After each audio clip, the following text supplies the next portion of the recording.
Hello and good morning, good evening, whatever time you are listening to this conversation. I'm Pratibha Chandran from Navbharat Multimedia, and we have here today a very esteemed guest, Dr. Arshi Ayub Zaveri. So, Dr. Arshi, most welcome to you in our another show because we had a conversation last time, also a few months back. So, how have you been these days, and how often you are traveling all over? Almost. Bismillahirrahmanirrahim. Thank you so much, Pratibha. It's really a pleasure to be back here and really a pleasure to be back to Navbharat. Always feels like home, always feel the affection and respect that we share, and such a pleasure to be here. Thank you so much. So, let me tell you, guest, Dr. Arshi is the senior advisor for royal family businesses in UAE, and so many of the things you will discover about her in the conversation.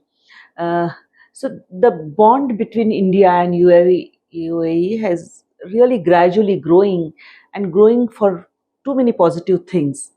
So, like the business trades are increasing. Then we have so many MOUs. So, what is the recent that UAE is doing with India? That's what I. One of the most important landmark moments of the India UAE relationship, I think, has been the frequent visitation of Prime Minister Modi and, of course, the UAE leadership to India. The visitation has ensured solidification of relationship, of association, economically, but also in a personal capacity. Right. And I think the people to people relationship is what everybody really respects the most True. and prioritizes the most. Hmm. Definitely, the Comprehensive Economic Partnership Agreement, the CEPA agreement, enhanced the non oil trade, tripled its existence for the India UAE relationship, but also has it paved way for so many businesses out of India to come set up their base as a second home in the UAE, and then, of course, cater to the markets in the Middle East and across to the European Union and the United States with the support and the political stability that resides in the country. So bilaterally, I think one of the most important positions of the India-UAE relationship stands now. It is all thanks to the leadership of Prime Minister Modi and His Highness Sheikh Mohammed bin Zayed Al Nahyan, the UAE president. Uh, Besides the trade relations and the business and commercial relations, there has been a lot of exchange between the tourists, people to people connect, and a mutual trust. So, how do you see it growing, and how do you see it growing further in the future? I think there's a lot of relaxation of immigration rules that have been Right. given to Indian tourists, and we see the largest visitation by the Indian nationality and then followed by others. So, demographically, the existence of a closer commute definitely is one important reason for us being very close. But I think the people to people relationship has grown multifold, and the natural affinity and that intrinsic love for each other is now being discovered with the Indian Emirati bondage. And I think in the times to come, that will only see massive fortification with more and more people moving to the UAE, and of course, UAE businesses also investing in India. Today, UAE is one of the largest investors of the Middle East to India, and Indians are the largest investors of the UAE as well. So we see this relationship going further very strong, and I think that will only enhance the situation of the UAE and the further Gulf in the times to come. If you talk about in terms of volumes, um, besides India, which countries UAE has business ties, and compare, like, volume wise?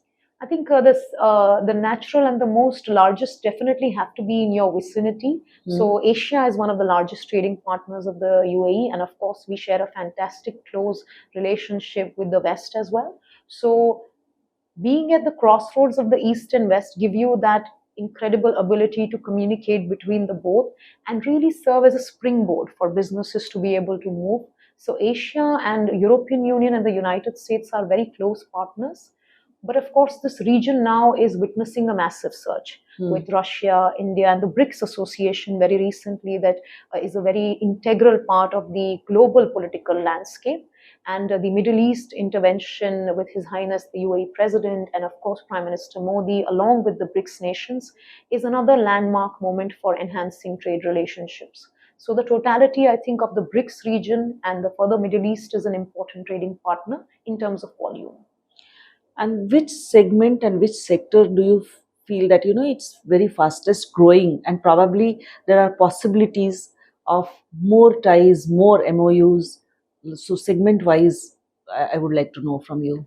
I think one of the most important thing that now the nations are prioritizing is the non-oil trade. Yeah. So definitely in terms of telecom sector, satellite space building, education, more and more experts and knowledge thought leaders to be able to come to the nation.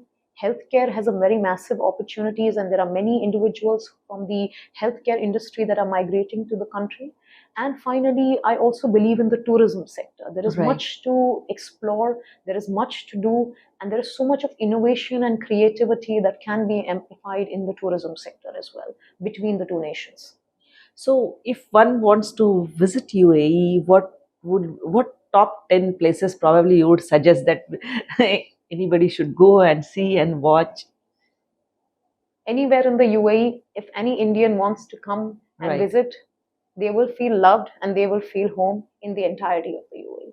You will not have to pick any one location. You will feel loved, you will feel respected, you will feel secure in every part of the United Arab Emirates. Another thing is, you have been traveling so many nations. Uh, which places attract you in India the most to visit personally, professionally? I really enjoy coming to Mumbai. I Okay. definitely enjoy coming to Delhi. And of recently, I've had the chance to visit Chandigarh and Surat as well. That have been my first. So I'm quite fascinated with the amount of diversity and culture we experience, different cuisines, and the hospitality that we are being accustomed to now. So I definitely enjoy these cities in India. And one of the most one of the countries that I personally love visiting is India. You visited Surat. Did you go to the diamond market, because that becomes really close to all women? So, of recently, we have been considering investments into a couple of industries, per se, with the respect to uh, lab grown as well as the commercial vapor deposition industry. And we have been exploring that compatibility with the Middle East, which is the reason of visitation to Surat, and of course, the fastest growing market in the state of Absolutely, yeah. Gujarat. We also see a lot of opportunity in urban infrastructure in the other cities of India. So, the limitless capacity of what India can offer to the world is what we are now exploring. See, India has been beyond just creating business ties. India has been promoting world peace at large, and if we the Prime Minister wants to be, in a way, peace ambassador for the entire globe. Probably Vasudhaiva Kutumbakam, that the entire world is my family, is what is the Indian philosophy. So yoga is one part of that, which is a soft connect and things like that. How it has been accepted in UAE? One of the very interesting things that have pivoted the India-UAE relationship has been these factors. I have seen a surge of not just yoga, but also Ayurveda in the Okay. UAE. There is a massive industry that is now being worked upon to explore these facets of the Indian wisdom. We can call it the ancient wisdom that resides in India. And we are understanding the benefits of that versus the conventional form of healthcare or lifestyle or holistic living. So, yoga has been now celebrated with the Indian embassy and the consulate with a lot of, I think, reception. But also, Ayurveda is now being explored massively as an alternative medicine or alternative lifestyle option in the country. So, there is a lot that we can explore, and the avenues are now slowly opening up. So, of course, you spoke about Ayurveda. I have two Ayurvedic doctors in family who have been, well accepted even elsewhere. Uh, of course, health segment, and because what we say is mm, health is topmost priority, health, wellness, and you have been also like propagating the mental well-beings, right? So, what do you think has to be uh, taken care of when you are traveling, you are hectically working, you are stressed out, and uh, that these are the things, a formula to be followed? For sure, with the work schedules and the life that we all live Yeah. today, we have to prioritize taking some time out. I think the fact that we shouldn't have another work life balance is very glorified today. So we need to understand the importance of unwinding and taking time out to prioritize your own mental well being, but also taking time out to spend with your family, with your loved ones, with your friends, so that you are able to create that lifestyle for yourself, which is important for your mental well being. So, psychological wellness and mental wellness, and also breast cancer awareness, is something Yeah, that I that you are personally advocate for. right. And I'm hopeful that in the times to come, that nations and researchers can come up with uh, ideas and avenues where more and more investment and reception can be created for these industries. Another thing I would like to know is like which mm, major projects are in pipeline with India, which we see in a very close vicinity. For us individually, we are exploring chemical vapor deposition in India. All right. We're also exploring investment in a biodiesel unit in India, and very specifically in Maharashtra, that I'm very proud of. Mhm. And of course, we have been invested in brain to computer interface, in advanced technology. We have invested in sustainability, in engineered genomes. And in the times to come, we do intend to amplify this investment into more and more technological avenues. Which ministers you are closely working with these days? Because last time we spoke was you were working with Piyush Goyal ji, then Nitin Gadkari ji. So you spoke about the mm, sort of biodiesel or fuels. So any specific thing you can spell? The good part about the UAE government is that and from a office perspective, the visitation of the UAE and the Indian government has been very frequent, and all of the members of the government have these interesting ideas that can revamp the entire urban and rural infrastructural landscape. So the government is closely working with states individually as well and on a holistic capacity. Okay. So for sure, I cannot pinpoint any one person particularly, but I would say the entirety of the cabinet is very active, and Prime Minister Modi's ministers have been they are promoting the innovation and knowledge that resides in India into the Emirati landscape. Besides the fuel and other sectors you mentioned, telecom, of course, you did. Uh, on the part of the advanced technology system, what kind of projects are there? Any plans of exchange of technology, exchange of ideas, or investing in segments, or a mutual bilateral collaborations? I think there are already some that have been happening over the Hmm. last few years. We have seen researchers in space science, and we have seen satellite missions that have been initiated and also concluded with Emirati and Indian interface in terms of knowledge exchange programs. But in the times to come, advanced technologies need to have more and more of that. So for sure, there are these Indian institutions like the BITS Pilani, we have the Amity University, and some really premier, also IIT Delhi now coming Mm. up in Abu Dhabi. So many of these institutions that can enhance this relationship with more and more knowledge transfer. So it's a slow and steady process, but one that is creating a lot of impact and efficacy. Because yeah, I was about to come to educational sector, because in education segment also, India has a lot to offer, and of course mutually UAE has to offer. So any tie-ups, any MOUs with major universities coming there? Definitely, I think IIT was another pivotal agreement with the government of UAE, and of course now the private institutions are also exploring setting up of schools as well as universities, because I think there is a very massive industry that requires more and more people to come participate, engage. So the government is extending an open invitation to private institutions as well as government-led institutions to come, uh, approach, and be a part of that massively growing industry in the UAE. You got so many awards, the Mother Teresa Award, the Peace Award, then most prestigious awards from UK as well, I believe. So, what awards really mean to you? I think one of the things that I value very much over everything is the pride I see in the eyes of my parents. Mhm. And that stands at the top, and there is nothing more that I value more than the pride that I see with them. And secondly, the respect and the affection we have from the UAE leadership. I really uh, take a lot of, I have a lot of gratitude and respect for that as well. If I may ask you, what is your daily routine and schedule?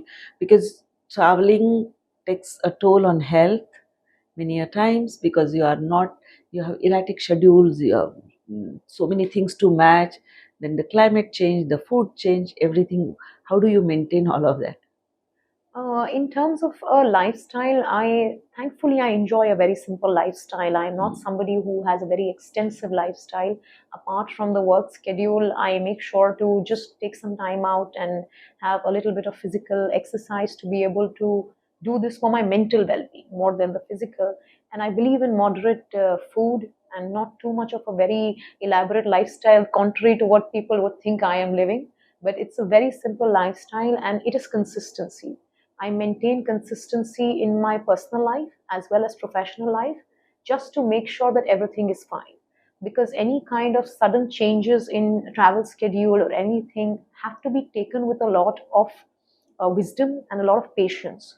So, a very consistent lifestyle is giving me the headspace for maintaining that kind of turmoil in any schedule change. Also discipline in your personal life, discipline in your operative life, discipline in your professional life. So consistency and discipline is what I maintain with a very simple working and home schedule. Being a senior advisor to the royal family, of course, uh, there is a lot of responsibility, and one word here and there, like that can create some imbalance. So, how do you plan all of that? Like, uh, I think one of the most fascinating part of doing what I do is that today uh, we have to be very mindful mm, of what we consume. And by the way of consumption, I mean by the way of what we read, by what we see, and by the way of what we do. So when we are mindful of what we are doing and cognizant of what is happening around us, separating facts and reality from perception and narrative is very important. So that helps me balance everything in the right way. And exploring the truth, exploring facts is something one must strive to, because we're living in a very hyper connected world. that's And true. anything could really create unnecessary conflict or a false narrative. Hmm. So we must take and use our wisdom and our mind to really find facts, explore the truth, find reality, and not blindly believe what is being shown to us or what is being uh, thrust upon us. So that really helps me bifurcate. Another thing is, to you are going to places, seeing things. Do you watch movies? I did, the last being the Blackberry biography. The only time I get is in the flight. So I Right. really tried and enjoy my flight back from Heathrow to Dubai International. So I had some time to catch up on the autobiography of the Blackberry. You're also into readings. Like, which Indian books have you enjoyed the most? I was very, I think we spoke about this. I was also very happy reading, and I was gifted the India Way by Hmm. Dr. S. Shankar. So that was a very interesting read.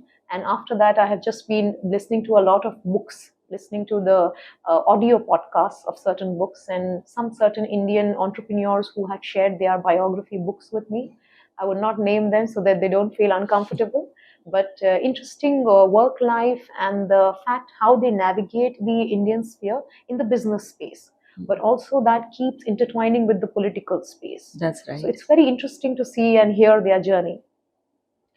uh, one more thing is, when you have been talking to people on behalf of the nation, there has to be some discipline. You have always, of course, mentioned that you have discipline in everything. How do you uh, calibrate all of your thing, and what is your process? Actually, the most simplest way is to live a very consistent and simple life. Actually, the answer is very simple. And we have to really understand what is the priority that we have to focus on at that time. And apart from that, what is in the way chartered for you in the times to come. Once that is clear, we are able to go full force and really understand what is something that matters to us individually as well as professionally. So, a very peaceful and calm mind is important to compartmentalize. I compartmentalize a lot, and that really helps my personal process. I also ensure that I have conversations with my family, with my father, most importantly, being the political and thought leader that he is, always having the ideology to promote humanity and philanthropy over everything else, Yeah. and also with other thought leaders, with the UAE leadership, with so many other members of the international space, to be able to understand what their priorities are and what their focal points are. Once all that is given and there is so much of information and knowledge to consume, then I have to use my own mind to be able to calibrate and understand what is of priority to us and what we must learn. Constantly learning and unlearning is one part of my life that I'm very proud of. Uh, so, while traveling, when you come across some very stranger, but how do you choose? Okay, this is the person that I can go talk and get connected with, because I, there is something called inner instinct. So, what are your parameters on that? I haven't really given this much of a thought, but most of the people who approach me are very positive and radiant, such as yourself. I have seen so many of them with so much of energy and vitality that gives me a lot of positivity. I think my energies vibrate with the person across the table. So I get a lot of positivity from the people I meet. And this is what I personally enjoy in my professional space. If you have to choose a celebrity to go with a dinner, whom would you prefer? Political celebrity? Anyone? Yeah, of course, political celebrity more so. I think Prime Minister Modi. Okay. And what would you love to have on platter with him? Gujarati food? Okay. Definitely, I would love to have Gujarati food. Have you tasted, and which all the dishes you have relished like most? I have really, just very recently, I enjoyed Surat very much, and the Mm-hmm. local food over there is something that I really, really enjoyed. I think the diversity and the so much of culture that we witness in all of the different states of India is truly, truly breathtaking. Surat has a specific dish called locha. You get it there. Yes, I You was tested fortunate that? enough to try that. Oh, okay. One uh, very close business associate made sure that we tried everything, all of the local cuisines of Surat. what has been the toughest time of your life, and how did you navigate through?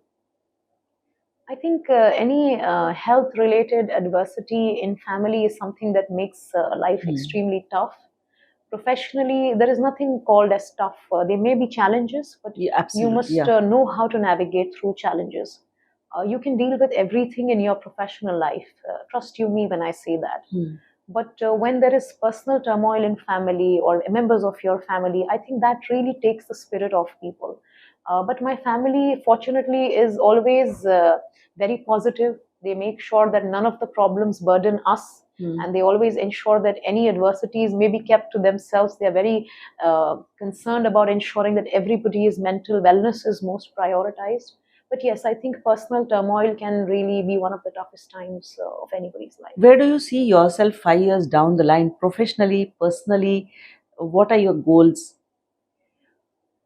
One of the most interesting things now I feel, after having been in so many industries and now having traveled so many nations and worked with the governments, uh, I think my life has just started. There is so much more to do. There is so Absolutely. much more to Hmm. there's so much more to see, There is so much more to do, and the possibilities have just opened up. I really feel there is much to explore and much to do in India, in the Middle East, in the other spaces of our work life in the West. There is so much to do. So I cannot specifically compartmentalize and say, but yes, the goals are to expand and create relationships that we nurture, we value, and we respect over everything else. Do you maintain a diary and write down your goals, or you have a goal card set? Uh, how do you start your day with, like? Actually, I don't really have a. I think journaling is a very important process, and a lot Hmm. of people don't know this, but I do write. I Hmm. have been a writer myself, but I do only write in a personal capacity. Journaling is essential, but one of the things that may help individuals over here is that now I have been working over 16 years in my professional workspace. One of the things that people should maintain is a very meticulous roster of what they do. I have a data record of every day of my life, who I Okay. have met, Mm-hmm. what time I have met, where I have met. Hmm. So I think these aspects of your work life can really help you assess, help introspection, and help you plan forward. So the meeting that we are having right now at Navbharat and the amazing reception that we have today, but of course I also have it 16 years ago when I started. Oh, So wonderful. I really maintain this practice of keeping a record of your meetings, your work schedule, and ensuring that no matter how tough or long the day is, we must try to return the call on the same day. That's absolutely correct. So it was really, really pleasure having you here. How would you like to be known? If I ask you to define Dr. Arshi Ayub in one line. I think I can safely say a daughter who's trying to make a difference. Thank you very Wonderful, much. wonderful. What better can be the introduction of oneself? And we have, it's very enriching conversation each time I meet Dr. Arshi, and I actually wish we keep meeting often.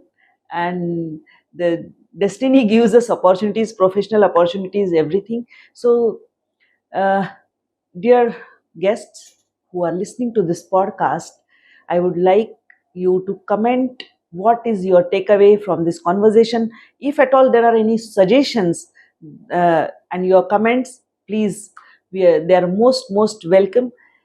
So, on Navbharat, I take your leave along with Dr. Arshi. Namaste.